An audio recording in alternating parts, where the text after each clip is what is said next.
Uno pastor ayolesezza obuseegu mu kyaki akatambi ogenda kuba ng'okafuna mu maaso awo Ssekadamu omulala naye ate bambi afiiridde mu ddwaliro e Dubai. Patrick Omujuuko ne Zambali Brass y'omukasa nabo balina ate kye bagamba mu maaso awo. Engeri omukyala gy'asseemu omwana wa muggya we bino nabyo bitiisiza ddala. King Shiba naye mukunja atasera nabwe wenjogerera kaawedde mudda. Mugamba mutya, mwasibye mutya abantu bange? Kansubire muri bulungi ba mikwano ng'enkola yaffe. Mbasaba video eno mugimpeere like era nesaba gwe wenna atannaba kusubscribinga wano ku Sylvia News Extra nti mukwano subscribinga era onyigene mu notification bell olemesibwanga byonna byemba nteekayo wano ku Sylvia News Extra. Nenyongera okusabira mmwe mwenna abalwadde abakosefukosefu nti nsaba ekisa kya Mukama ate kibatuukeko ba mikwano muddemu nate okufuna obulamu wamma obweyagaza. Sigenda kulwisa era nga nkutandise ne Mr. Lee owaba Bitusi. Mr. Lee yoyo ayimbamu nga omugenzi Moze Radio era ye muvubuka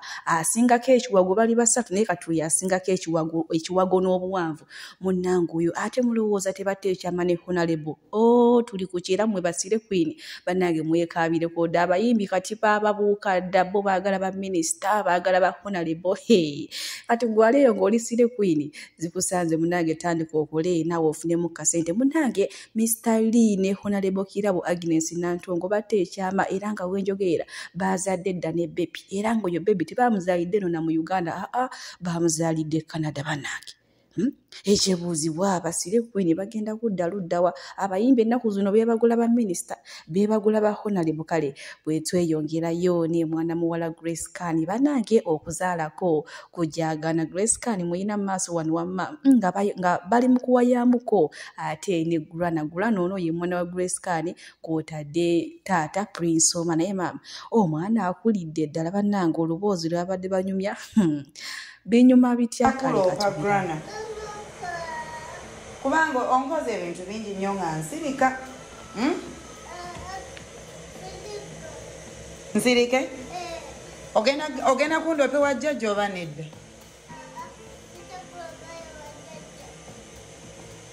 Mbadde nsaba tondopa kubanga nze omisango gyo mingi okusinga egyange. Olina emisango mingi?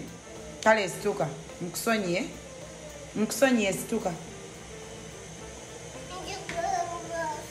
Kale imba otandikiddewo okuyoya.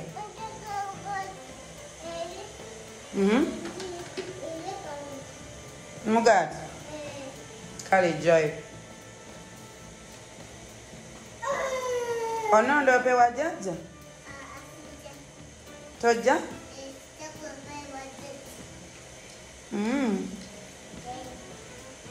Kale mami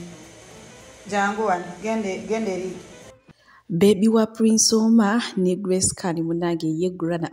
akulidde ddala agenda naye obusomero. Kale okuzaalako okujaagana. Wetweyongerayo ne Prima Kadashi munnange nno abadde ku birthday eyo ku ssomero, naye munnaye ebifaananyi ebyo byafulumye nga w'omulaba era ng'omuzadde yenna munnange obuvunaanyizibwa afaayo eri abaana be. Naye waliwo ekifaananyi kale ekitasanyudde abantu naddala bambi abazadde kyekyolaba Prima Kadashi munnange ng'ebisambi biri bweru kyokka ate nga abadde ali ku ssomero ne bagamba nti nno kati nsigo kyeyo ddala kifaananyi kiki kyalaga abaana abato. Kale era nga bo munnange ennyambala tebagisiimye okuba nga afaayo nti maama mulungi bakisiimye, naye ate ennyambala yo bagigaanidde ddala. Bwe tweyongerayo ne pasita ono nno ye nga yakawaŋŋamudde era nga bw'atyo bwe yatumye endiga ze n'azigamba muleete obuwale bwammwe obw'omunda, abakazi muleete bunnika bwammwe, nammwe abasajja ate muleete bubokisa bwammwe.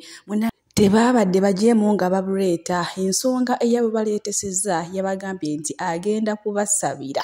abasabire, ogamba abateekeko okuganjibwa nga buli omukazi bw'abanga agenze w'omusajja ng'oyo omusajja amwagala yekka, nti n'omusajja wabanga akwanya omukazi oyo omukazi ng'amwagala yekka kubanga abeera amusabidde, kwegamba nga ataddemu buli obwagazi bwonna nga w'obulaba wamma. Wabula bannange kyekigenda mu kyakiza ennaku zino wo simanyi na kumanya mabegako awo nabaleeterako omusumba ng'agambye nti Mwoyo amugambye endiga ziri omuddo ne zigenda ne ziri omuddo abantu ne baliira ddala omuddo omulala namubaleeterako awo nga ye enjiri agibuulira mu kakondo bwe Mwoyo yamugamba kubuulira njiri mu kakondo omulala nga ye ali ku kyesuubo gy'abuulirira ekigambo kya Mukama nti oziraba empale awo nno nga baziwanisa abagambye muziwanike era nga abasabira nga beekutte ku bitundu byabwe ebyekyama nga woobirabaawo n'empale zaabwe ez'omunda kale bannaaye twongere okusaba Mukama atusaasire kuba eno ensi yo we tulaga naye ne mubulwamu omuntu yenna ategeera awakanya kino ekintu ono omusajja omufeere kye yakoze ki yabagambye bwe tweyongerayo ne Justine Nammere munnange olunaku lw'ejjo ate bw'atyo bwe yagenze n'akyalirako minisita nga woolabaawo ng'amutwalidde ku bebi we omanyi abantu baavaayo ne batokomoka omugambo azadde mukaana akato biki munnange nno nyongera obbajjukiza omwana gwe mwali muzalawa yatuuse dda ate ewa minisita bwe nkongerayo ewa Vinka tumanyi bulungi nnyo akyali mu biro bye ebya birthday naye munnange omuhusband yageze n'apostinga ku kagundi nga wookalabaawo nga mwagaliza amazaalibwa amalungi era ng'abantu bonna abaagaana naye munnange Vinka ye teyabisiimye yagambye only that kwegamba ndowooza ye abadde alina kyamusuubiramu ekinene oba nga mmotoka oba nga kyapa kya ttaka kwegamba simanyi munnange ate lwaki Vinka teyasiimye message ye omwami gye yamusindikidde naye kasa yamuteereddemu my love abalala munnange babakweka eyo n'okubalaga tebabalaga kale bwe tweyongerayo ne Jalia Warudi munnange tubali tukyali ku nsonga za Bruno K ate ez'okuwanulayo oluyimba lwe bambi ku YouTube ate mulowooza ne muganda we gwe yakatwala mu Amerika teyamugobyeyo yamufubutudde era nga bwenjogerera mwana mulenzi oyo gw'olaba ali mu Uganda ssaawa zino munnange kino kidiridde oluvannyuma lw'okufunamu Jalia Warudi ne Bruno K obutakkanya kati mwana mulenzi ono yavaayo n'agamba ne munnange muganda wange olimba Bruno K mutuufu ebintu mwabiteesa bulungi gwe wakola ki gwe nga gwe yatandika ne weefuula munnange omugagga si muntu ng'amugamba guno togenda kummanyirira wange nze yakutikka nenkujja Uganda nenkuleeta eno kyokka ate gy'otandise okummanyirira kyekyo kuganya okudda ku sayidi yange n'olyoka odda ku sayidi ya Bruno K ng'amutikka ng'amuzza Uganda era nga bo munnange ba social in-laws batandise dda okugamba nti munnange mukyala mulokole oyo Jalia Warudi taabeere mwangu kale bwe tweyongerayo ne Dr. Bosa owa Ebonizi munnange n'olunaku olwaleero bw'ati ate bwe yasazeewo n'akyalira Shifla wa Hozambi nga woolabaawo naye bakoze ka challenge kano naye enkola gye bakakozeemu si ey'abantu aba bulijjo nga bo gyabadde bakakola munnange Dr. Bosa yeewadde ekitiibwa kye n'atuula wali ebbali munnange ate n'ekaana kawala bambi nako ne katuula wali ebbali challenge n'etambula bukwaku nnyo nnyini ddala nga woogiraba era Dr. Bosa agambye nti ye musanyufu nnyo okulaba nga gino emiti emito ate nga ssaawa zino wamma ekibira kiggumidde bulungi nnyo nti industry etambulira ddala bulungi nnyo kale weetuli mu sayidi ezeeyo naye nga ye wenjogerera Hozambi nnyini luyimba ali Kenya we tweyongerayo n'omwami Patrick Omujuuko kw'otadde ne Zambali Brasi y'omukasa bano nno munnange bagambye nti gwe wena omusajja ng'omukazi gw'oyina mu maka oba kale ng'omukwana girlfriend wo nga tewamugulira simu gy'ayina munnange muleke agikolereko kyayagala ne mbeera nga mufumbo munnange ye waddembe okugivaako ssaawa 9 ez'ekiro ssaawa 10 kubanga togiyinaako kontrol ye nga ye yagirinako kontrol kubanga ssente zaali zize gwe nga gwe wasanga byaweerere bannange tebakubye nnyo nammwe ate musobola okumpa wamma endowooza yammwe mu comment section kino kintu kye boogedde kituufu oba munnange banoonye gye bagoye nga gaata amawulire ag'ennaka agaliwo Step mother yasse omwana wa mujjawe omukulu nga woolabaawo munnange abafumbo bano bagenda ne bakola embaga ne bagattibwa era ng'abantu bonna naye maaso awo baafunamu obutakkaanya munnange omusajja oluvannyuma lw'okutandika okukwana omuwala Sire Queen ono eyassa omuwala bambi omukyala omukulu yatuuka n'alemererwa n'ava mu maka n'agenda era munaye nga abakyala baala bonna kati Sire Queen n'ajja mu maka munnange olwatuuka mu maka yasangawo akaana ak'omukyala omukulu era nga wenjogerera ssaawa zino munnange kannanya baako kwolaba zembuyaga ezikaze empewo kigambibwa nti yakaguddeko n'akatugumbula n'akatta era ate bwe tweyongerayo mawulire ag'ennaku amaala agaliwo omuvubuka ono awangalira mu kibuga ky'e Dubai era nga wenjogerera naye ssaawa zino zembuyaga ezikaze empewo munnange yafudde so gwe wenna amumanyi osobola okutambuza vidiyo eno n'etuuka ate bambi ku bakadde be ne bategeera nti omwana waabwe yagenda okunoonya akasimbi oba akyuse ku bulamu bambi omukama yamuyisidde bambi kale katusabe omukama amusaasire byonna ebyamusobako bwenkongerayo n'omuyimbi Misa Kisemakula munange nno olunaku olw'ejjo ebadde birthday ya mukyala we nga olabaawo ne maama kibeekoze bannange beeraze omukwano ate ovanga ku mukwano ogulimu akathimbi kale bibeera binyumire ddala omukyala takaddiwa oyinza ogamba kawala peti tazaalangako naate nga munange ayina abaana abakulu nnyo kale bwe tweyongerayo ne King Shiba kwotadde mukunja ataseera ate mulowooza ebyabalongo bituufu munange mbwe badde sitanti ya luyimba era ngenda kuba mbibatuusaako maaso awo Love Masa ate naye wamanga agezaako okubanyonyola jjukira Love Masa ono naye mukunja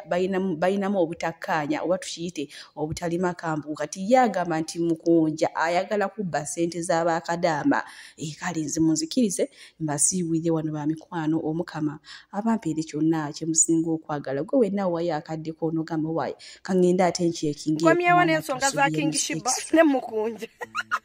nze bwe mbagamba mumpita mawaya King Shiba tanaba kuzaala era tebabafera kati mugenda kugwirana mu bikopa nti tebaagala kukola baliwo okusabiriza media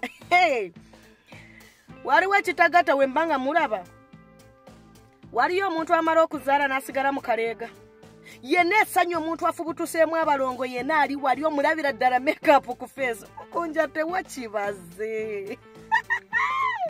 ne leero nkyogedde kati jangu okube oyiwe ebinnyo nkulage kwate ku luno nkutabuse muganda wange nkwogeddeko ku luno mulekeraawo obufere mugende mukole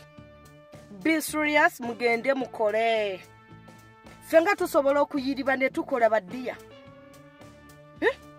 temuyina mulimo temuyina business wano ku TikTok tutuzirabe nti oba musibe nga mulanga kino oba ki kugamba mulyawo katuwalabye content yenna kubanga wakwata Shiba n'omujja kwani ku anti Shifa